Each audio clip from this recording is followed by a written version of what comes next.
Boa tarde a todos os irmãos da área 300. Nessa tarde nós queremos apresentar a ministração da lição de número 13 da nossa Escola Bíblica Dominical.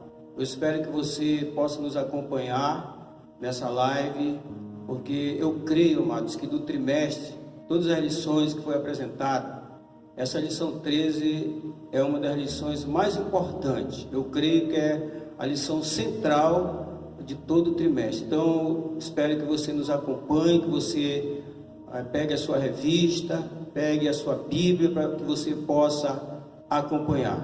Antes de nós iniciarmos, amados, a ministração da lição, eu quero apresentar aqui os irmãos que estão comigo, aqui o irmão Júnior, que congrega aqui no Liberdade 3, o irmão Jada, que congrega no Liberdade 4, que vão nos ajudar aqui, que vamos aqui, na medida do possível, trazer essa ministração. E eu espero que cada um de nós que estamos aqui, possamos aprender, possamos meditar, mas principalmente colocar em prática essa palavra que nós vamos ministrar aqui através da revista e da Bíblia Sagrada. Então nós vamos agora fazer uma oração, depois nós vamos estar dando continuidade à lição de número 13. Vamos orar então, vamos curvar nossa cabeça. Você que está aí do outro lado, também curve a sua cabeça para que você possa orar juntamente conosco. Senhor, meu Deus e meu Pai, é no nome poderoso de Jesus que nós entramos na Tua presença nessa tarde.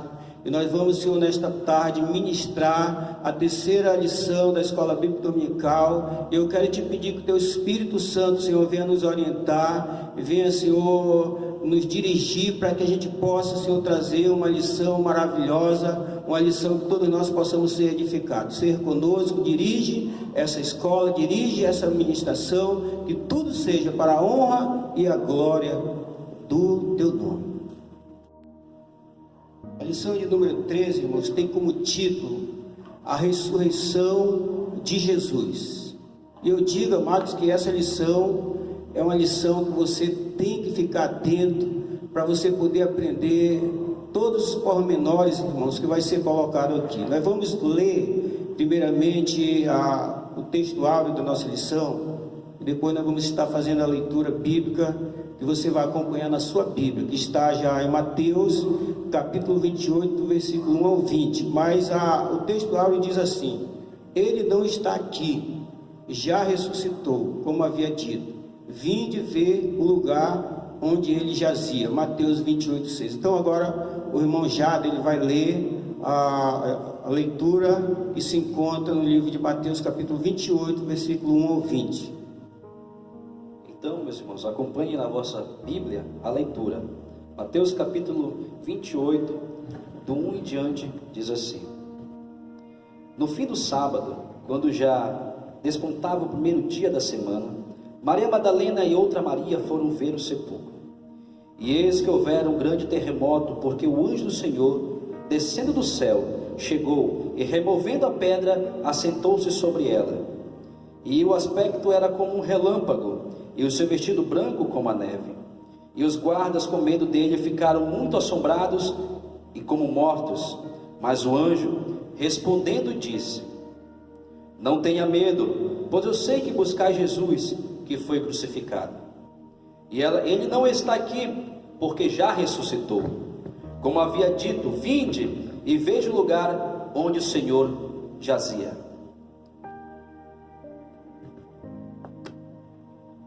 Então, amados, nós vemos aí, ouvimos a leitura da palavra de Deus, que se você observar, tudo que essa revista, vamos ler nessa revista, está escrito na Bíblia Sagrada, para que você possa comprovar que tudo que nós vamos falar aqui é bíblico. Então, nós vamos aqui para a nossa introdução.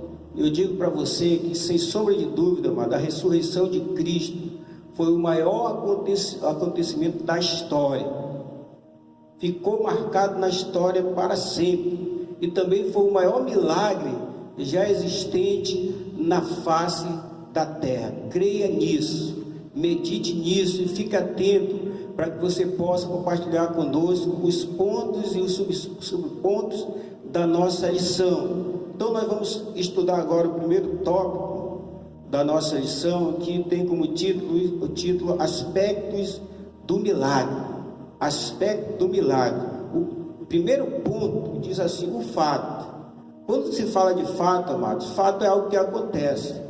Fato, na realidade, é um fato que ninguém pode negar, que aconteceu, que houve evidências, que ninguém pode dizer o contrário, porque houve testemunha ocular da ressurreição de Cristo. Olha só em Mateus capítulo 28, versículo 6, acompanhe na sua lição, na sua Bíblia, diz assim: ele não está aqui, ressuscitou, como tinha dito, vinde ver onde ele jazia. A ressurreição corporal de Jesus é o fato mais insofisticável da história.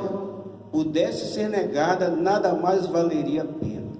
Então, amados, olha só, tudo indica, tudo leva a crer que não tem como negar a ressurreição de Cristo. Nós vamos ver no decorrer da lição os próprios apóstolos, irmãos, pregando a ressurreição, que eu creio que eles pensaram como nós pensamos hoje, que o centro de toda a pregação da palavra de Deus é a ressurreição de Cristo. Nenhuma doutrina, amados, é tão vital do que a doutrina da ressurreição de Cristo. Ele ressuscitou, isso é fato comprovado, mas ele não ressuscitou como alguns voltaram à vida. Por exemplo, no caso de Lázaro, e mais na frente nós vamos ver isso, mas eu faço questão de frisar já aqui no início, quando Lázaro estava morto já há 4 dias, a sua irmã disse que ele já cheirava mal, e Jesus veio ali e trouxe ele à vida, né? Ele ressuscitou, mas só que Lázaro, irmãos, ele não se pode comparar a ressurreição de Lázaro com a ressurreição de Cristo, porque foi diferente. Lázaro voltou à vida, e mais tarde, amado, Lázaro ele ia morrer novamente, ia ter a morte, ia alcançar ele novamente, mas Cristo ele ressuscitou definitivamente para não morrer mais. Ele venceu a morte. Então é isso, irmãos, que importa para nós, é isso que importa para você que crê que Cristo ressuscitou, que nós não venhamos ter dúvida disso que aconteceu, amados, há quase 2000 anos atrás. Então olha só, o dicionário em geral define ressuscitar como voltar à vida, reanimar, revitalizar o corpo. Mas essa definição em relação a Jesus não é adequada, pois no seu caso ele não se resumiu a um cadáver a voltar à vida. Ele ressuscitou, mas não é que ele tenha voltado ao estado anterior. Não foi uma reanimação ou revitalização de um indivíduo qualquer. Foi antes a inauguração de uma nova ordem de dimensão que interessa a todos os seres humanos, que interessa à humanidade. Foi algo, amado, sobrenatural. Não foi algo normal. Foi algo surreal, amados, que aconteceu. Por isso, eu digo para você nessa tarde: creia, creia e creia, que a sua fé, a partir dessa última lição, ela cresça mais no nome de Jesus. Vamos aqui para o ponto 2, que diz sua importância. Qual a sua importância, amados, para a humanidade e, no nosso caso, para a igreja? Porque nós pregamos, irmãos, a ressurreição de Cristo. Então, se nós pregamos, nós precisamos realmente crer que realmente aconteceu esse fato que nós vamos ver daqui a pouco as evidências. Então, olha só, e se Cristo não ressuscitou, é vã a vossa fé, e ainda permaneceis nos vossos pecados. Se nós não crermos que Jesus ressuscitou, a nossa fé é vã. Nós continuamos mortos nos nossos delitos de pecado. Mas se Cristo ressuscitou, nós ressuscitamos juntamente com Ele, porque a palavra diz o seguinte, que todos nós estávamos mortos nos nossos delitos e pecados. Mas quando Cristo veio e foi ali para aquela cruz, foi crucificado ali naquela cruz, e no terceiro dia ele ressuscitou, nós revivemos com ele para a honra e a glória do seu nome. Como um evento tão antigo, olha a pergunta, irmãos, como um evento tão antigo pode ter tão grande significado para nós hoje? Acreditar na ressurreição de Jesus, para o cristão, é uma condição de existência. Nós somos cristãos porque cremos que Jesus Cristo está vivo. Não haveria cristão sem a ressurreição de Jesus, pelo simples fato de que não há evangelho sem Cristo. Então, amados, nós precisamos crer, porque só há evangelho se realmente houve a ressurreição de Cristo. Só há fé se realmente nós crermos que Jesus ressuscitou. A ressurreição de Cristo é tão importante, amados. Assim, foi compreendida pelos apóstolos, que se tornou o tema central da sua pregação. Olha só que coisa interessante. Para os apóstolos, o tema central da pregação deles, da doutrina deles, é a ressurreição de Cristo. Nós vamos dar continuidade agora, e vamos ver agora o ponto 3.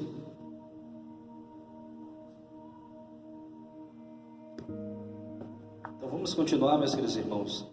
O ponto 3 da nossa lição de número 13, ela nos traz como as evidências, que se encontra em Mateus capítulo 28, versículo 6, diz assim: Ele não está aqui, ressuscitou como tinha dito, vinde ver onde ele jazia. Meus queridos irmãos, a palavra evidência, ela nos traz como significado que não há dúvida, algo que não pode ser negado. Então, não tem como negar a ressurreição de Cristo, por mais que alguém, ou pessoas, ou um grupo de pessoas, possam querer negar a ressurreição do nosso Senhor. Ela é algo que é inegável, é um fato,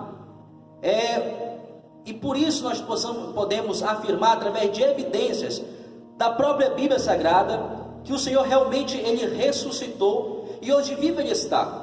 E podemos falar aqui, pelo menos, de relacionar 3 características que nos revelam acerca da ressurreição de Cristo. A primeira dela, podemos falar da tumba vazia. Mesmo os inimigos de Cristo nunca puderam negar a ressurreição do Senhor Jesus Cristo. Mas em Mateus capítulo 28, versículo 11 e 15, os inimigos do Senhor tentaram arquitetar um plano para que a ressurreição do Senhor fosse tida como mentirosa, ao ponto de eles pagarem ou darem propina para os guardas, para eles afirmarem que o corpo do Senhor tinha sido roubado de alguma maneira e tinha sido levado dali, para que assim as pessoas acreditassem que o Senhor não tinha ressuscitado, como Ele mesmo falou, e assim fazendo de Deus um mentiroso. Mas graças a Deus, esse plano ele não vingou. Esse plano ele caiu por terra, por causa que o nosso Senhor ele nos dá, através da Bíblia Sagrada, evidências que provam a sua ressurreição. Tal essa, como a aparição que Ele fez ali aos seus apóstolos. Tal aparição quando Ele fez aos seus apóstolos no caminho de Emaús, ali no cenáculo onde desceu o Espírito Santo na casa. Essas são as evidências. E pensa comigo, também poderemos afirmar, através da Bíblia, também por fatos históricos, a ressurreição de Cristo.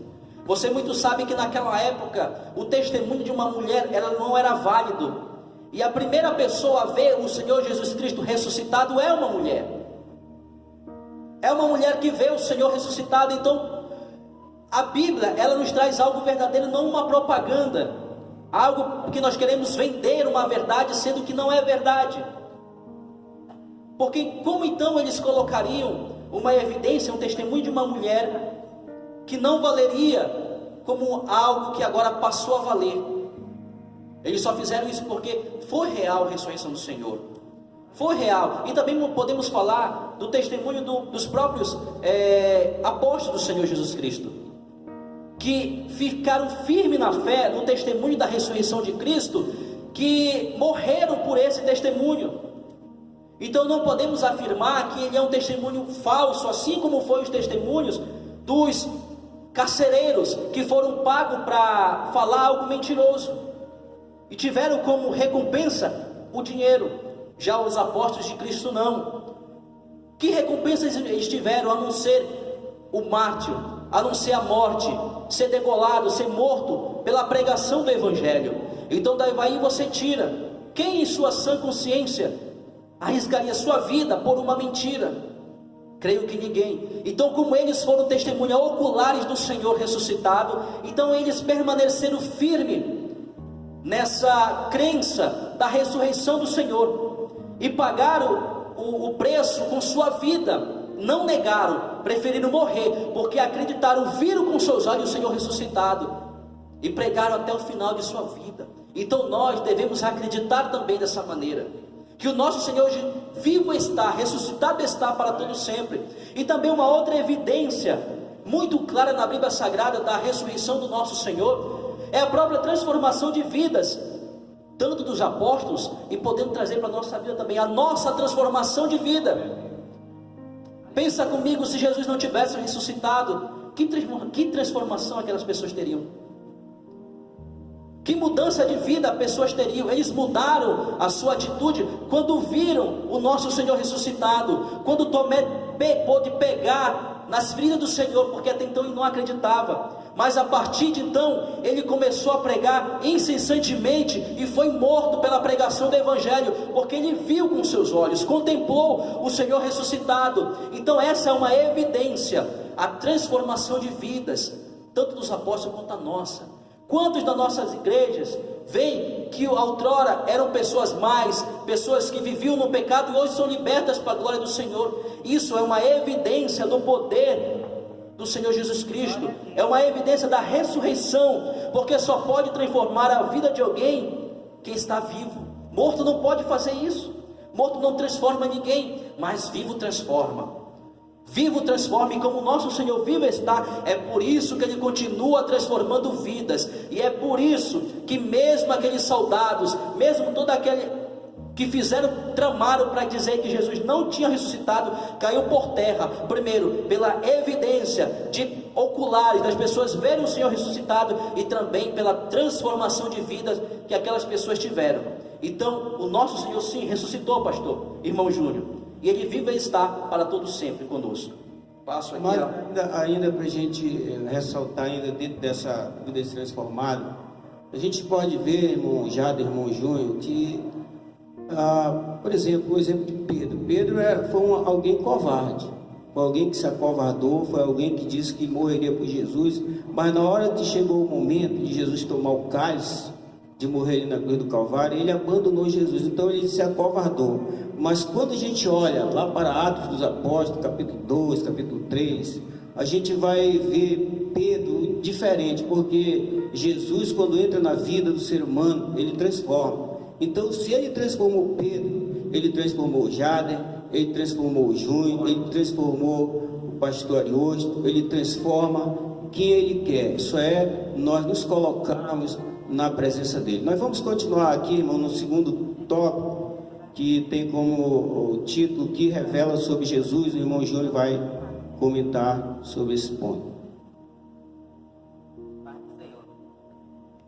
Paz do Senhor. Só uma ressalva ainda sobre essa parte de evidências. Também é interessante falar sobre o apóstolo Paulo. Ele não andou com Jesus Cristo, ele não fazia parte dos 12 apóstolos, porém ele próprio viu o Senhor. Ele não contou que ouviu, mas ele viu o Senhor. E assim a gente for ver a história, quem escreveu 13 cartas no Novo Testamento, quem arrebanhou nações para Jesus, foi Paulo, o qual no início do seu ministério apareceu ali diante dele e disse: a quem tu persegues? Quem és tu? Sou eu, Jesus. Alguém que ressuscitou apareceu ele diante de Paulo e falou: é a mim que tu persegues. E a partir daquele momento ele teve sua vida transformada. Uma evidência é a nossa vida, como bem o Jader falou. Falando sobre o que revela sobre Jesus, o subtópico diz: ele é o nosso modelo. Só que aqui a gente não pode atentar no seguinte fato: não é um modelo de vida, mas um modelo de corpo ressurreto, que a lição fala. 1 Coríntios 15:20 diz: mas de fato Cristo ressuscitou dentre os mortos, sendo ele as primícias dos que dormem. E aqui o comentarista fala algo interessante: ele não pode ser o primeiro dentre os que dormem se a sua ressurreição fosse como as demais.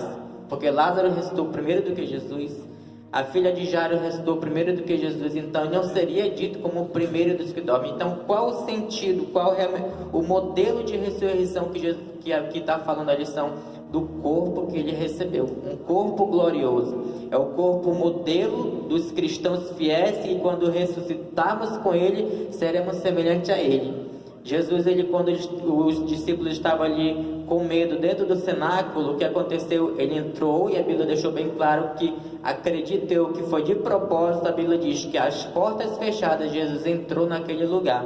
Isso é o que faz um corpo glorioso, um corpo ressurreto, um corpo que ele é dotado de vamos dizer assim, de poderes, o qual um corpo normal não pode ter. Diz aqui, fosse a ressurreição de Jesus apenas um retorno à vida, unindo novamente corpo, alma e espírito, ele não poderia jamais ser chamado de as primícias dos que dormem. Na ressurreição de Jesus é dotado do corpo futuro que todo crente um dia possuirá, sendo ele nosso novo modelo. Em 1 João, capítulo 3, versículo 2 ao 3, diz: Amados, agora somos filhos de Deus, e ainda não é manifesto o que havemos de ser, mas sabemos que quando Ele se manifestar, seremos semelhantes a Ele. Nós teremos um corpo semelhante ao de Cristo, um corpo que não tem mais condições alguma de reter doença, de reter o pecado, de sofrer pestilência, de sofrer os infortúnios dessa vida. Primeiro, porque nem aqui nós estaremos, porque a Bíblia diz que nós estaremos no lugar onde não haverá mais morte, mais dor, mais fome, mais sofrimento, porque nós estaremos num corpo glorioso, num lugar glorioso, diante de um Deus glorioso. E é por isso que o corpo de Jesus ressurreto é o modelo desse corpo glorioso que nós um dia havemos de ter. Em 1 Coríntios 15, 42 a 44, Paulo apóstolo deixa claro como serão os futuros corpos dos crentes, e por conseguinte, como era o corpo, o qual Jesus ressuscitou incorruptível, ou seja, não tem mais mazela, não tem mais aquela sensibilidade que hoje nós temos ao erro, ao pecado, ao que é corrupto. Aquela vontade de pecar já não vai mais existir dentro do ser humano. Esse corpo ele será glorioso. Quando Jesus ressuscitou, uma das mulheres tentou tocar Jesus. Jesus disse: não me toques, porque ainda não subi para o Pai. Ele já estava no corpo dominado pela glória de Deus, um corpo transformado. Já não era mais aquele corpo que entrou no sepulcro. Ele ressuscitou em um corpo glorioso, um corpo transformado, dotado dos céus. Diz também que é um corpo poderoso, cheio de energia e de novas faculdades. A Bíblia diz bem assim, que nós seremos semelhantes aos anjos do céu. Se a gente for ver hoje passagens no Velho Testamento, no Novo Testamento, o que os anjos fazem? Aparecem do nada, aparecem no lugar, podem se transportar de um lugar para o outro, podem se transformar. Então é um corpo dotado realmente de habilidades novas, faculdades novas, espirituais. Há corpos humanos e corpos espirituais. Embora pouco sabemos dele, senão que será diferente de tudo o que conhecemos. Só esse fato da gente saber que será um corpo diferente de tudo o que a gente já conhece hoje é um fato de nós perseguirmos essa ressurreição. Como o próprio apóstolo Paulo falou, ele disse que ele fazia de tudo para que ele pudesse alcançar a melhor ressurreição. O que seria a melhor ressurreição? Ser dotado desse corpo. Um corpo onde ele sabe que o pecado não vai mais dominar, a doença não mais vai vir, o diabo não vai mais poder subjugar, mas somente vitória, né? Vitória. A partir daqui vem o tópico: Ele é a nossa esperança. Ressaltando ainda dentro desse tópico do corpo de Cristo, lá em João, fala o seguinte, no Evangelho de João, que depois da ressurreição, quando Jesus ressuscitou, os discípulos estavam reunidos ali numa casa, num lugar de portas fechadas. Então, a evidência, irmãos, da ressurreição de Cristo e da diferença da ressurreição de Cristo, do corpo dele para o corpo daqueles que haviam ressuscitado antes, no caso de Lázaro, eu dou o exemplo de novo, é que Jesus e o corpo, ele podia, eu creio que, passar entre as paredes. Porque se a gente for ver olhar para Lázaro, ele não tinha, a Bíblia em nenhum momento diz que ele tinha esse poder, mas como foi Jesus, e não foi nenhum qualquer que ressuscitou, foi Jesus com um corpo poderoso, que o irmão Júnior falou aqui, um corpo que vivia o sobrenatural. Ele entrou ali onde os discípulos estavam reunidos, e ele diz: Pai, seja convosco.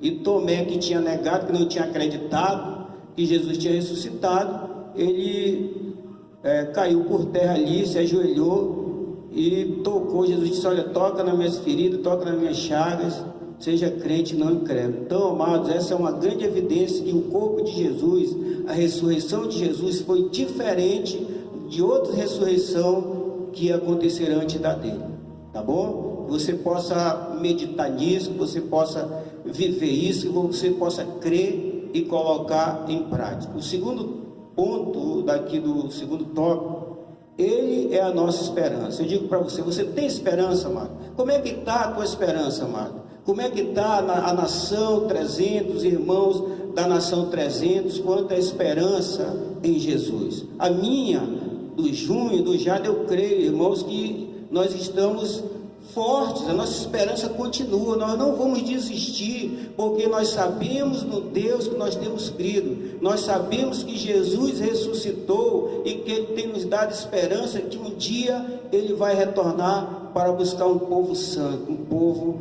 imaculado, um povo sem mácula, um povo separado, amado, de uma geração adúltera e pecadora.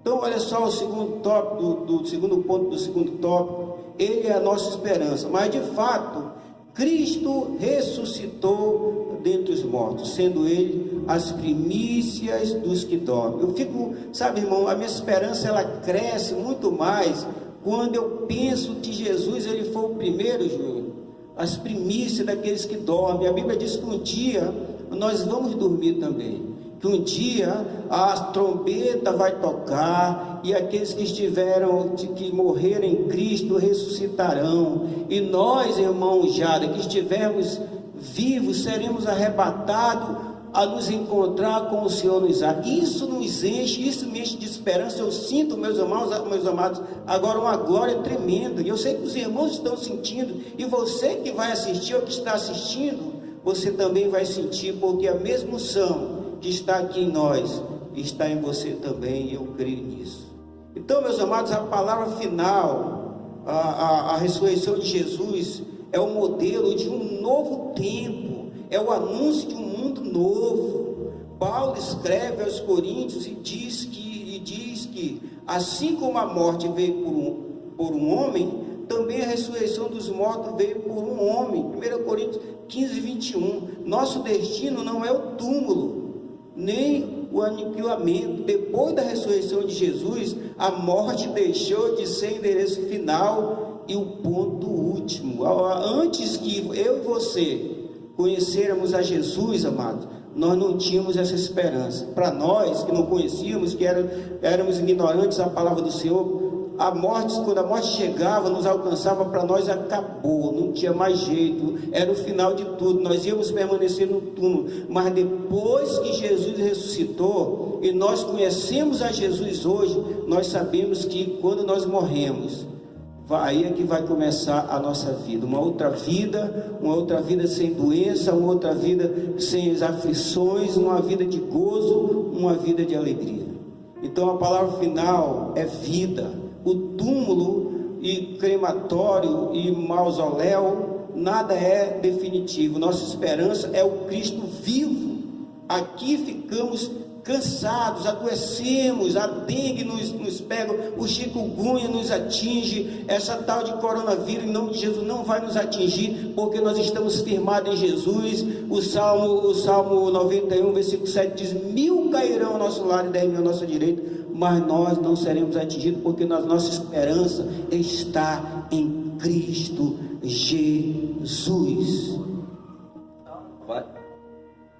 Só um comentário rapidinho em cima da palavra do pastor, porque aqui o título diz: Ele é a nossa esperança, e a gente está falando de ressurreição dos mortos, ressurreição dos salvos, ressurreição daqueles que têm o nome escrito no livro da vida. Mas porventura alguém esteja nos ouvindo que não segue a fé que nós seguimos, que ele fique atento numa coisa: o seu corpo também vai ressuscitar um dia. No livro de Daniel fala que uns ressuscitarão para a vida eterna, outros para a vergonha e desprezo eterno. Ou seja, independente da fé que você tem, um dia o seu corpo vai ressuscitar também. Qual é a diferença? A diferença está quem vai te receber nessa ressurreição.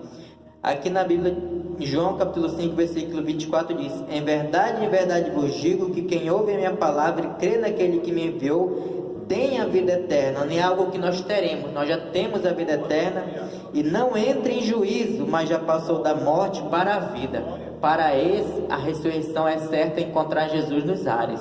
Mas para aquele que não tem essa fé, não anda segundo os princípios da palavra de Deus, a Bíblia diz que ele também vai ressuscitar, porém sem essa esperança que o tópico fala. Por enquanto Jesus ele é a nossa esperança, mas para aqueles que partirem para a eternidade sem Cristo, sem essa esperança, a Bíblia já diz que ele vai ressuscitar, mas não no corpo glorioso. No lugar que ele vai estar, a Bíblia diz que haverá fogo, ardor de fogo, ranger de dentes, o bicho não morre e o fogo não se apaga. Então tem que escolher em vida. Qual ressurreição eu quero? Eu preciso escolher aqui. Jesus fala no livro de Apocalipse: bendito é os olhos do Senhor, a morte dos seus santos, porque esse vai receber o corpo glorioso. Amém. Vale ressaltar também que no livro de 1 Coríntios capítulo 15, versículo 19, a Bíblia nos vai falar que miserável é o homem, o digno de compaixão é o homem que espera algo de Deus somente nessa vida. Ou seja, que a esperança dele em Jesus Cristo só está nessa vida, em bens nessa vida. Mas pelo que você está vendo, pelo que a Bíblia fala, a nossa esperança ela vai além desta vida, ela vai além deste mundo. Ela está fixada no céu, na ressurreição para a glória com o Senhor. Essa é a nossa esperança, porque muitos têm pregado um evangelho falsificado, que pregam somente a esperança que Deus vai nos abençoar nesta vida. Mas Jesus não morreu para nos abençoar somente nessa vida. Mas a principal motivação do Senhor ter subido numa cruz e morrer, ressuscitar ao terceiro dia, foi nos dar a vida eterna. A nossa esperança é o céu, é poder morar no céu com o Senhor. E o tópico 3, ele nos traz algo que diz: Ele está conosco, que está em Mateus capítulo 28, versículo 20, que diz assim: E eis que estou convosco todos os dias até a consumação do século. A Sagrada Escritura deixa bem claro que Jesus é o nosso eterno sacerdote. Hebreus capítulo 2, versículo 17. Na Bíblia, há ampla distinção entre profeta e sacerdote. Ambos recebem de Deus o seu encargo. Então, glória a Deus. A Bíblia fala que há uma distinção entre profeta e sacerdote. E a Bíblia nos explica mais ainda que o profeta é aquele que recebe algo de Deus e passa para o povo. Já o sacerdote é aquele que ouve o povo e vai interceder pelo povo diante de Deus. Então o que nós entendemos com isso? Que o nosso Senhor Jesus Cristo, Ele é este profeta e também é este sacerdote, porque Ele veio logo de início trazendo a mensagem de Deus, a mensagem de arrependimento, mas ao mesmo tempo Ele intercedeu por nós diante do Senhor. Intercedeu por nós diante do Senhor. Mas só que para ser válido este ministério sacerdotal, ele precisa passar por alguns critérios que a própria Bíblia Sagrada ou que a própria lei instituída pelo próprio Senhor estabeleceu. E uma dessas leis é que o sacerdote era tomado dentre os homens. Hebreus capítulo 5, versículo 1. E o que aconteceu com o nosso Senhor? A Bíblia não diz que Ele desceu e se tornou homem, tomou forma de homem. Então, meus queridos irmãos, podemos então afirmar que como o nosso Senhor Jesus Cristo desceu como homem, então o ministério sacerdotal dele pode ser comprovado como um ministério verídico. E também uma outra característica que para que seja verídico e aceito diante do Senhor este ministério sacerdotal, do sacerdote, é que o sacerdote ele deveria ser constituído por Deus. E Hebreus capítulo 4, versículo 5, nos fala que tanto quanto Arão foi levantado por Deus, assim o Senhor Jesus Cristo foi também separado por Deus para o ministério sacerdotal. Então está aqui uma outra evidência que podemos afirmar que sim, o nosso Senhor, ele era sacerdote, ou ele é sacerdote, porque foi escolhido pelo próprio Senhor Deus. E uma outra característica diz que sua função era oferecer sacrifício e intercessão em favor do povo. Hebreus capítulo 7, versículo 25 fala que o nosso Senhor, ele intercede por nós. Ele intercede por nós. E também Pedro vai falar que, filhinhos, se não pequeis, mas se por acaso vossos pecais, temos um advogado justo e fiel, Jesus Cristo, junto ao Pai. Para quê? Para nos defender. Não é isso que o advogado faz? Ele não defende, ele não intercede por nós. Então, com base nisso, com base usando os textos bíblicos, podemos afirmar que sim, o ministério sacerdotal do Senhor Jesus Cristo é válido. Ele é o sacerdote do Senhor, ele é o supremo sacerdote, ele é o nosso mestre, nosso sacerdote, aquele que intercede por nós, entendeu? Mas só que o ministério sacerdotal do Senhor vai muito mais além disso. Por quê? Porque algumas diferenças positivas entre o ofício sacerdotal de Cristo, quando comparado com outros sacerdotes, tipo, letra A obra de Cristo foi dupla, ou seja, ele mesmo, em mesmo tempo ele foi o sacrifício e foi o sacerdote. Ele foi o cordeiro, mas ao mesmo tempo ele foi o sacerdote. Entenda, havia o cordeiro e a pessoa que pecou impunha a mão sobre o cordeiro e o pecado dele passava para aquele cordeiro, e o sacerdote vinha e fazia o sacrifício do cordeiro para a remissão do pecado. Ele sacrificava o cordeiro. Então o nosso Senhor Jesus Cristo foi esse cordeiro que recebeu os nossos pecados sobre si e se sacrificou. Então nós entendemos aqui uma posição que eu tenho e que eu acredito muito, é que ninguém tirou a vida do Senhor Jesus Cristo. Ele não foi morto. Ele, como sacrifício e sacerdote, ele se sacrificou. Está certo que ele foi chicoteado, foi humilhado, mas ele se entregou. Ele quis morrer por nós. Não matar o Senhor, mas ele quis se sacrificar para que nós possamos ser remidos dos nossos pecados. Mas só que a obra do Senhor vai mais além, porque o seu sacrifício foi perfeito. Por isso mesmo, ele é irrepetível. Não precisa repetir diariamente ou de ano em ano como faziam, porque o sacrifício do Senhor foi perfeito. Porque santo ele era. Então por isso se tornou perfeito. Porque assim diz a palavra do Senhor, Hebreus capítulo 7, versículo 27, que o sacrifício foi perfeito. E por isso não precisamos de outro sacrifício, anualmente, diariamente. Se pecamos hoje, não precisamos pegar um animal, fazer todo aquele ritual que tinha para sacrificar. Hoje precisamos apenas nos humilhar diante do Senhor, porque o sacrifício dele é válido, continua sendo válido, porque é perfeito. Ele é por toda a eternidade, só que vai mais além. O sacrifício do Senhor, o ministério sacerdotal de Deus, ele não precisou, como os demais, oferecer nada por si mesmo, pois ele não tinha pecado.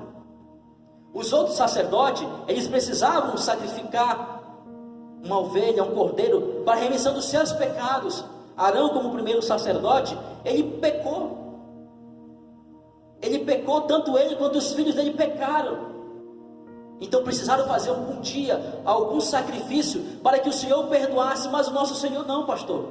O nosso Senhor Jesus Cristo, ele foi perfeito, ele é santo. Ele não precisou fazer um sacrifício para perdoar ele, porque ele não tinha pecado e não tem. Ele continua sendo santo. Então por isso que é perfeito, Júlio, o sacrifício do Senhor, o ministério sacerdotal de Cristo. Por isso que ele é perfeito. E o último, o seu sacerdócio seria perpétuo, permanece para todo sempre. Ele era sacerdote no passado, ele é sacerdote hoje e continuará sacerdote eternamente. Ele é o nosso sacerdote. E como foi dito no ponto 3 dessa lição, que diz, ele está conosco. Ele é o nosso sacerdote, é o que intercede por nós. Ele continua vivo para interceder por nós. Então você que está aí do outro lado, não pense que você está sozinho. Tem um sacerdote chamado Jesus Cristo, nosso Senhor, que hoje ele pode interceder por você. Nós temos um amigo fiel, o Senhor Jesus Cristo, o Espírito Santo, que pode interceder por você. que você pode ter o livre acesso de falar com Ele, e Ele, diante de Deus, interceder por você, e assim você ser remido dos seus pecados, das suas falhas. Não fique achando que você está sozinho. O nosso Cristo está aí do teu lado, basta você clamar por Ele, basta você orar. Jeremias capítulo 33, versículo 3 diz: clama-me e responder-te-ei, e anunciar-te-ei coisas grandes e ocultas que vós não sabes.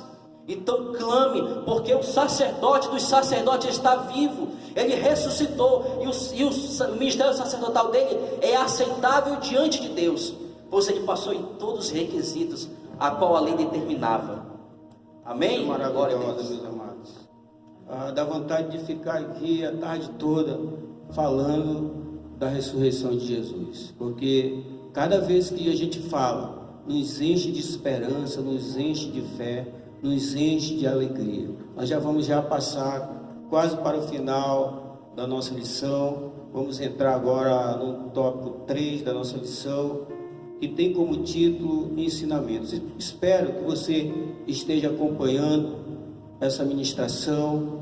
Espero que você valorize aquilo que a igreja está fazendo, até porque hoje nós não podemos nos reunir, por enquanto, no prédio da igreja, mas eu creio que brevemente nós estaremos voltando, e vamos voltar com toda a força para ministrar também a Escola Bíblica Dominical. Então, o terceiro tópico diz assim: ensinamentos. Primeiro ponto diz: a morte foi derrotada. 1 Coríntios, capítulo 15, versículo 55. E eu digo para você que, para mim, é um dos versículos mais belos que eu já encontrei na Bíblia, que eu já li na Bíblia. Diz assim: onde está, ó morte, a tua vitória? Onde está, ó morte, o teu aguilhão? Que coisa tremenda, irmãos. Que coisa maravilhosa essa lição nos traz. Onde está, ó morte, a tua vitória? Onde está? Porque, amados, se alguém pôde vencer a morte, esse alguém é chamado de Jesus Cristo. Ele venceu a morte. Ele venceu o temor, irmãos, que toda a humanidade tem. A humanidade tem o temor da morte, tem medo da morte. Mas aquele que está em Cristo não teme a morte, porque ele sabe que quando chegar o momento dele, ele não vai morrer, ele vai dormir no Senhor, e um dia ele vai ressuscitar para ser galardoado pelo próprio Senhor Jesus. Olha só, amados, os profissionais da saúde mental chamam a morte de angústia básica de todo o ser humano. Angústia básica de todo o ser humano. Quem é o ser humano que não tem angústia? O momento que nós estamos vivendo agora, irmãos, é um momento de angústia. É um momento em que todas as pessoas, infelizmente, muitos não conhecem a Jesus, muitos não conhecem a palavra de Deus, e eles ficam angustiados porque quando eles ficam pensando, se esse vírus chegar neles, eles pensam logo que eles vão morrer. Por quê? Porque ele não tem segurança, porque ele não tem esperança. Mas aqueles que têm esperança, como o Júlio falou ainda há pouco, aqueles que têm esperança, irmãos, eles sabem para onde que eles vão. Mas o recado que a gente pode dar para aqueles que não conhecem Jesus é que procure conhecer Jesus enquanto é tempo, porque Ele é que pode te livrar dessa angústia, é Ele que pode te dar essa tranquilidade, tirar essa angústia da tua vida. Certo pensador a chamou de a grande neurose das civilizações. Indiscutivelmente, por maiores que sejam os avanços da ciência, da engenharia genética, da tecnologia medicamentosa, nada disso pode livrar o ser humano da morte. Nada. Pode surgir, amado, uma vacina para esse vírus aí que dizem que é mortal, mas eu creio que ele não pode atingir aqueles irmãos que estão em Cristo, porque o Salmo 91 diz o seguinte, que o Senhor nos guarda, o Senhor coloca os seus anjos ao nosso dispor para que nos guarde, para que a gente não venha tropeçar em pedra nenhuma, irmãos. O Senhor tem nos guardado, o Senhor guarda os seus. Eu fico pensando, amado, só para a gente corroborar agora com essa lição, quando Deus mandou que os filhos de Israel ali no Egito quando ele enviou a 10ª praga, que era a praga que ele dizia que todo primogênito ia morrer, porque chegou o momento ali da indignação de Deus, o último aviso de Deus para aquele povo. Ele disse o seguinte: olha, aquela casa que se encontrar o sangue do cordeiro nas vergas da porta, nas ombreiras da porta, o meu anjo, o anjo da morte, vai passar por cima. Porque havia ali instituído ali a Pessach, que é a Páscoa dos judeus, e Deus ia guardar aqueles que o temessem. E eu digo para vocês, não só os judeus que estavam ali, mas os egípcios que temeram a Deus, que ouviram a palavra de Deus, que se converteram ao Senhor Todo-Poderoso, também, se eles marcassem as suas portas com o sangue do cordeiro, o anjo não ia matar o primogênito. E muitos milhares de pessoas morreram porque não acreditaram, porque não resolveram se voltar para o Senhor, para Deus. Hoje nós estamos infelizmente vendo milhares e milhares de pessoas vivendo esse mesmo momento, não tem se voltado para Deus, não tem acreditado na palavra de Deus. Mas nós que estamos aqui ministrando essa lição, a igreja está orando e intercedendo por eles, porque eles precisam também de salvação. O sábio escritor de Eclesiastes vai dizer que ninguém tem poder sobre o dia da morte. É Eclesiastes 8:8. Quem discordaria? Quem discordaria disso? Eu creio que aqui ninguém discorda, porque é uma realidade que vai chegar para todos, a não ser que o Senhor Jesus venha e arrebate a igreja nesses dias, porque muitos vão estar vivos, mas os que dormem vão ressuscitar primeiro, e nós vamos nos encontrar com o Senhor nos ares, e aí nós vamos ser um só povo, uma só família, família de Deus. Amém, meus amados? Então, olha só o que continuando aqui, a palavra diz: quando Jesus morreu na cruz, a sensação também era de que tudo estava perdido. Parecia que a morte tinha vencido, mas Jesus ressuscitou ao 3º dia. Eu fico pensando, amados, que o Senhor Jesus, quando estava junto com os discípulos, cerca de 3 anos e meio, Jesus era tudo para eles, irmão Jado. Eles confiavam em Jesus, era um grande líder, era um líder que eles confiavam totalmente. Mas quando Jesus, irmãos, morreu, foi crucificado naquela cruz, para eles, irmãos, parece que tinha acabado tudo. Mas o que eles não sabiam, irmão Júnior, irmão Jader, é que agora que ia começar a bênção. Era agora que ia começar a caminhada deles rumo àquele lugar que Jesus disse que iria preparar para aqueles que o temem. E hoje nós temos essa esperança que nós vamos um dia morar nesse lugar que Jesus foi preparar. Então, olha só o que diz: a morte morreu. Olha só, amados, coisa interessante: a morte morreu. Na ressurreição de Cristo, o seu ferrão foi arrancado, e agora o universo inteiro aguarda apenas o momento exato em que Cristo consumará todas as coisas. Paulo, o apóstolo, diz que toda a criação geme como se estivesse com dores de parto. Romanos 8:22. Tamanha é a expectativa, o luto não será eterno. Aleluias, que coisa maravilhosa. Mas nós estamos aqui sentindo uma glória tremenda. Eu não sei se você está sentindo aí na sua casa, mas se você estiver sentindo, dê um glória a Deus, dê um aleluia. Se você quiser falar em línguas espirituais, fale também, porque aqui nós estamos com vontade de falar. Passo agora, amados, o segundo ponto para os irmãos aqui, irmão Júnior. Glória a Deus. Antes de passar rapidinho, eu queria só comentar algo em cima desse versículo que eu confesso que eu demorei a entender esse versículo. Eu li várias vezes na minha vida, mas quando entendi, eu vi algo muito grandioso que cai para a lição hoje. Onde está a morte, a tua vitória? Onde está a morte, o teu aguilhão? Eu não sabia o que era aguilhão. Aguilhão é um objeto que ele serve para ferir, para causar morte. E trazendo para o lado espiritual, se pergunta: onde está a morte, teu objeto de ferir, de trazer a morte? E a Bíblia responde: o aguilhão da morte é o pecado. que a morte usa para ferir o ser humano e trazer ele realmente ao estado de morte espiritual, o pecado. E é por isso que toda vez que eu peco, eu estou sendo ferido pela morte que está me causando separação entre eu e Deus. Em Isaías 59 diz que a mão do Senhor não está encolhida para que não possa salvar, o seu ouvido não está tapado para não poder ouvir, mas as vossas transgressões fazem separação entre vós e vosso Deus, para que ele não ouça vocês. E diz mais, diz que ele faz com que ele vire o rosto contra nós para não nos ouvir. O que é esse? É o aguilhão da morte. O pecado ferindo a alma do ser humano, afastando ele de Deus. Então, é interessante a gente saber e se fortalecer nisso para que a gente não possa ser ferido pelo pecado. Porque quando nós somos feridos pelo pecado, nós causamos morte espiritual. Alguém diz assim, eu vim para Jesus, não vou morrer mais. Não, você vai morrer. Todos nós morreremos, a diferença está onde é que você vai passar a eternidade.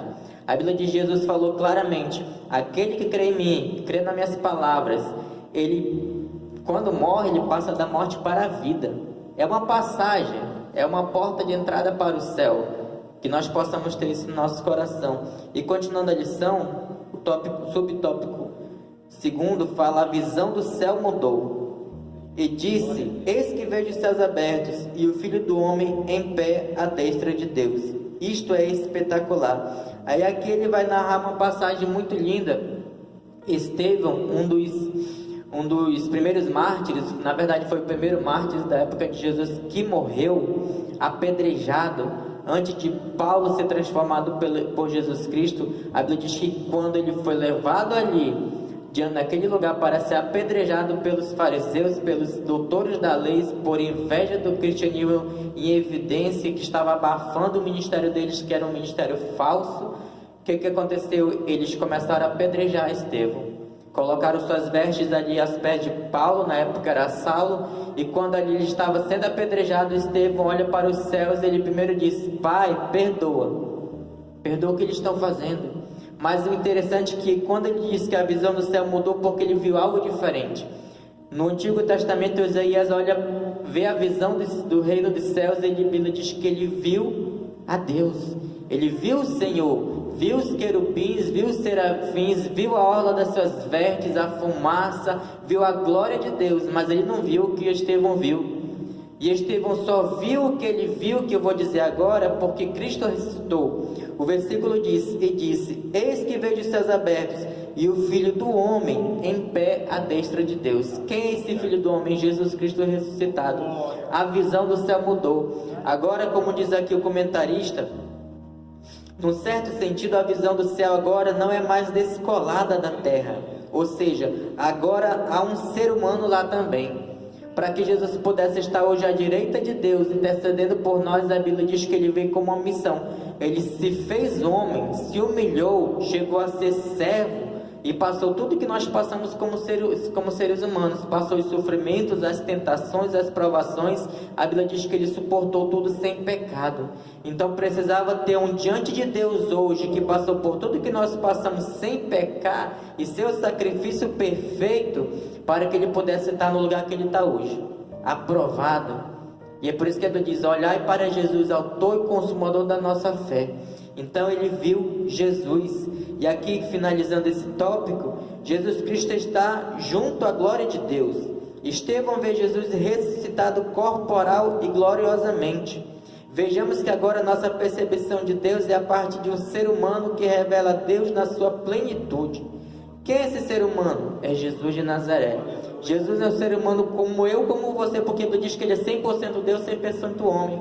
E quando ele diz que eu tenho que seguir as pisadas dele, é porque eu posso chegar onde ele está pelo caminho que ele abriu, não pelos nossos próprios méritos, porque como seres humanos que nós somos, Jesus veio no corpo imaculado, Jesus não pecou, mas nós somos pecadores. Mas a partir do momento que nós entregamos nossa vida a Cristo, nós somos reconciliados com Deus. O Espírito Santo passa a habitar nas nossas vidas e começa a nos guiar no caminho eterno que nos leva a Jesus Cristo nos céus. Então que nós possamos ter o ser humano Jesus Cristo como o nosso alvo, como a Bíblia diz. Paulo disse assim, eu tenho um alvo, vou prosseguir até esse alvo, eu vou deixar para trás as coisas que ficam, vou avançar para frente para o alvo, para aquilo que Deus designou que eu alcançasse, que é Jesus Cristo nos céus, estamos ao lado dele. Eu passo o terceiro tópico ao irmão Jader. Glória a Deus, meus irmãos. Não sei vocês, mas aqui está algo tremendo. E eu creio que você estiver ligado aí, você também está sentindo a glória de Deus aí. Então chegamos aqui ao final, ao terceiro ponto, do terceiro tópico que tem como tema: o perdão para todos. Diz assim: Ide, portanto, fazei discípulos de todas as nações, batizando-os em nome do Pai, do Filho e do Espírito Santo, e ensinando-os a guardar todas as coisas que tenho vos ordenado. Mateus capítulo 28, 19 e 20. Depois da ressurreição de Jesus Cristo, podemos dizer que a lógica agora é perdão e aceitação, e não vingança. Vamos explicar isso ainda a partir do mártiro de Estevão, o emblemático que no primeiro mártir da história da igreja, diante dos seus algozes, Estevão repita as mesmas palavras ditas por Jesus quando morreu na cruz: Pai, perdoa, pois eles não sabem o que fazem. Lucas capítulo 23, versículo 34. Meus amados irmãos, ao longo desta lição, nós vimos o que o nosso Senhor Jesus Cristo fez por nós, as maravilhas. Vimos que Ele morreu no nosso lugar, vimos que Ele ressuscitou, vimos que Ele é profeta e sacerdote que está diariamente ao nosso lado, nos ajudando. Vimos que a visão do céu mudou e que até a morte morreu pela ressurreição de Cristo. Isso tudo para o quê? Para o nosso bem-estar. Mas e agora nós? O que nós podemos fazer para ser gratos a esse Deus, que mesmo sendo Deus, despiu-se de toda a sua glória e humilhou-se a si mesmo, tomando forma de homem, e andou nesta terra para nos salvar? O que nós, de forma de gratidão, podemos fazer? O que acabamos de ler em Mateus capítulo 28: Ide fazer discípulos e pregai o evangelho a toda a criatura, e batizando em nome do Pai, do Filho e do Espírito Santo. Essa é a nossa forma de gratidão para com Deus, pelo aquilo que Ele fez por nós. Devemos fazer isso com amor, de uma forma de gratidão, ser como Estevão, ser como o próprio Jesus, que falaram a respeito do evangelho de Jesus Cristo. E mesmo quando alguém veio e tentou, ou mataram eles diante da morte, eles preferiram não proferir palavras de maldição, mas palavras de bênção, pedindo adiante de Deus para que Deus o perdoasse. O Senhor Jesus, o Senhor Deus, não poderia matar o ser humano logo depois de ter ressuscitado. É isso que o autor da lição, comentarista, fala logo no final aqui. Mas em vez de Deus despedaçar e destruir todos após ressuscitar seu filho, Ele manda pregar arrependimento e perdão. Nós sabemos que hoje nós passamos por tribulação.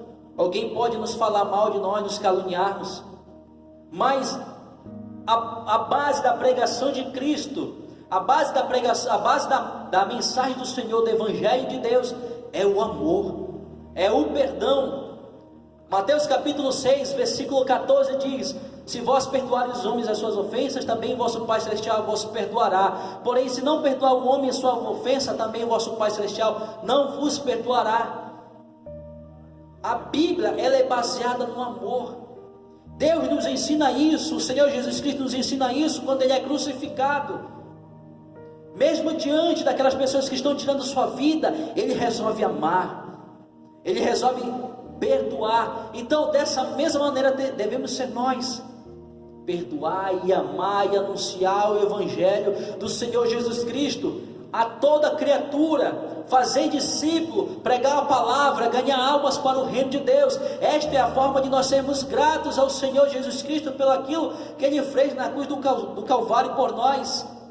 É pregar o Evangelho, é falar do amor de Deus, não ter vingança, porque em vez de vingança, o Senhor Jesus Cristo nos ensina a amar, a perdoar, a falar do amor dEle, a viver o amor dEle. Então eu espero que em nome de Jesus você tenha entendido esta mensagem de Deus para a sua vida.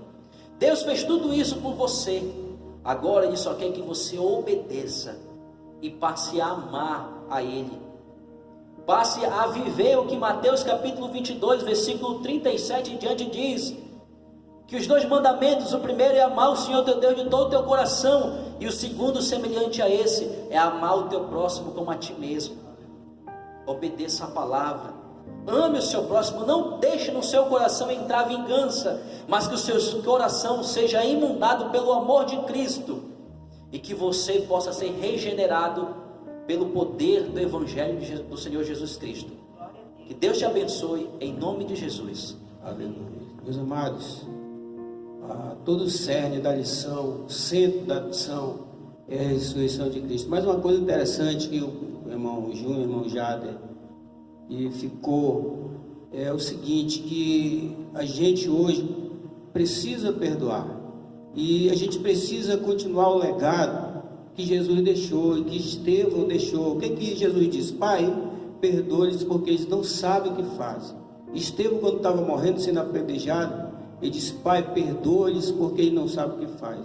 O que a igreja hoje precisa fazer? Precisa dar continuidade ao legado que Jesus, que Estevão, que os mártires da igreja fizeram. Pai, perdoa-lhes porque eles não sabem o que faz. Pai, perdoa os milhares de pessoas que tem no mundo, que estão passando por aflição, que estão passando por angústia. Perdoa-lhes porque mesmo assim ele não tem se voltado para ti, mas perdoa-lhes, Pai, porque ele não sabe o que faz. Eu queria, irmãos, encerrar essa lição lendo a aplicação pessoal e deixando daqui a pouco o irmão Júnior para mandar uma mensagem de esperança, depois o irmão Jade, depois eu encerro passando uma mensagem para os irmãos que estão em casa e para aqueles que estão, quem sabe um vizinho que esteja na casa de algum irmão assistindo, uma mensagem de esperança depois que a gente lê aqui a aplicação pessoal. Diz assim, a aplicação pessoal: Jesus ressuscitou por seu próprio poder. Ele é Deus, o autor da vida, o Pai da eternidade e o Salvador daqueles que creem. Se você creu em Jesus, não há mais temor. Aquele que está em Cristo, nova criatura é. As coisas velhas já passaram e tudo se fez novo. Eu quero que o irmão Júnior traga uma mensagem aí de esperança, deixar para os nossos irmãos que estão nos ouvindo, para os nossos ouvintes aí dessa live. Glória a Deus. Lição abençoada, um momento diferente, né? Que confesso que eu nunca tinha feito uma escola dominical através de uma live, mas Deus tem os seus propósitos, né? Quem sabe Deus não quer alcançar somente a igreja, esta denominação, mas se você compartilhar esse vídeo, você poderá alcançar alguém para Jesus com essa mensagem. E a palavra que eu posso deixar para você é que a ressurreição de Cristo, ela só vai surtir efeito na sua vida a partir do momento que você olhar com a visão dos céus, como Estevão olhou. Existe uma coisa interessante que eu quero falar também, porque realmente Deus, ele não é vingativo. Deus poderia realmente ter exterminado aquelas pessoas que mataram Jesus, né? Poderia, porque mataram o filho dele, mas ele não fez. Ele disse o quê? Para pregar, como bem olhado falou, o arrependimento e o perdão dos pecados. Mas eu quero dizer algo para você que quem sabe ainda não tem a certeza da sua salvação. Você ouviu ministração do Evangelho, o amor de Deus, o perdão de Deus anunciado, mas Cristo um dia voltará. Jesus um dia ele vai voltar e ele vai requerer de você, de mim, a importância que nós demos à mensagem dele, a importância que nós demos à ressurreição dele, porque não é fácil você vir morrer, ser chicoteado, ser humilhado, ser destroçado numa cruz, subir aos céus glorioso e depois eu querer de qualquer forma subir. Alguém pagou um alto preço por mim. A Bíblia diz que não foi com coisas corruptíveis que nós fomos salvos, mas pelo precioso sangue de Cristo. E se você não dá atenção a esta palavra, se eu não der atenção a esta palavra, um dia Deus vai requerer de mim, um dia Deus vai requerer de você. E a esperança está no aviso, muitas das vezes, como diz aqui no livro de 1 Tessalonicenses, capítulo 2 Tessalonicenses, capítulo 1, versículo 7 em diante. E a vós que sois atribulados, alívio juntamente conosco, quando do céu se manifestar o Senhor Jesus com os anjos do seu poder em chama de fogo. Essa é a esperança que você tem que ter. Aguardar Jesus Cristo vindo dos céus com seus anjos. E olha o que ele vai acontecer. Deus falando, e tomar vingança dos que não conhecem a Deus e dos que não obedecem ao Evangelho de nosso Senhor Jesus Cristo. E tomar vingança dos que não conhecem a Deus e dos que não obedecem ao Evangelho de nosso Senhor Jesus Cristo. Ou seja, você tem que dar atenção devida à ressurreição de Jesus, porque ela não foi à toa e não foi barata. E diz aqui, os quais sofrerão como castigo a perdição eterna, banidos da face do Senhor e da glória do seu poder. Você pode correr o risco, se você continuar uma vida de pecado, você que me ouve, ouve cada um de nós que ainda não tem a certeza da sua salvação, de passar uma eternidade banido da presença de Deus, da glória do eterno Deus, que a ressurreição de Cristo foi para te dar vitória. Quando naquele dia ele vier para ser glorificado nos seus santos e para ser admirado em todos os que tiverem crido. Se você crê em Deus, tem um dia destinado a... Amém, glória a Deus. E eu passo considerações finais para o irmão Jaden. Meus queridos, também quero deixar uma palavra de Deus de incentivo para você, de esperança. O nosso Cristo morreu para nos fazer vencedores, e isso é prova na Bíblia. Romanos capítulo 8, versículo 37, o Senhor nos deixa essa mensagem de esperança que diz assim: mas em todas as coisas somos mais que vencedores por aquele que nos amou, porque estou certo de que nem a morte, nem a vida, nem os anjos, nem os principados, nem as potestades, nem o presente, nem o porvir, nem a altura, nem a profundidade, nem alguma outra criatura poderá nos separar de amor de Deus que está em Cristo nosso Senhor Jesus Cristo. Então que Deus te abençoe e que essa mensagem possa ficar no teu coração em nome de Jesus. Glória a Deus. Mas só quero deixar um versículo e agradecer aos irmãos que nos acompanharam e que vão assistir. Daqui a pouco a gente vai estar jogando aí na internet, no Facebook. Quero deixar Romanos 8:1, que diz: agora nenhuma condenação há para aqueles que estão em Cristo Jesus, que não andam segundo a carne, mas segundo o Espírito. Nós vamos orar agradecendo ao Senhor. Queria agradecer a presença do irmão Júnior, do irmão Jaden, que nos ajudaram aqui, que ministraram poderosamente, com sabedoria, essa lição. Espero que vocês tenham compartilhado, tenham gostado, e que orem por nós para que a gente melhore, para que a gente a cada dia possa chegar à perfeição. Amém? Nós vamos orar nesse momento, vamos curvar nossa cabeça. Nós temos aqui também a pastora Margarete, que está conosco, o Inácio, que é o nosso cinegrafista, que vamos mencionar, porque não está só nós três aqui, eles estão nos ajudando aqui, tá bom? Vamos orar, curvar nossa cabeça. Pai, nós te louvamos, nós te glorificamos por esse momento maravilhoso, por essa lição maravilhosa, pelo teu Espírito Santo que nos usou, que nos capacitou para que nós ministrasse essa lição. Muito obrigado, que o Senhor possa nos dar mais uma oportunidade para estarmos em vida, Senhor, também para nos ministrar mais uma lição da Escola Bíblica Dominical, as mensagens, Senhor, até que a igreja possa voltar, meu Deus, a se congregar, se reunir nesse prédio. Nós te pedimos e te agradecemos no nome poderoso de Jesus. Amém.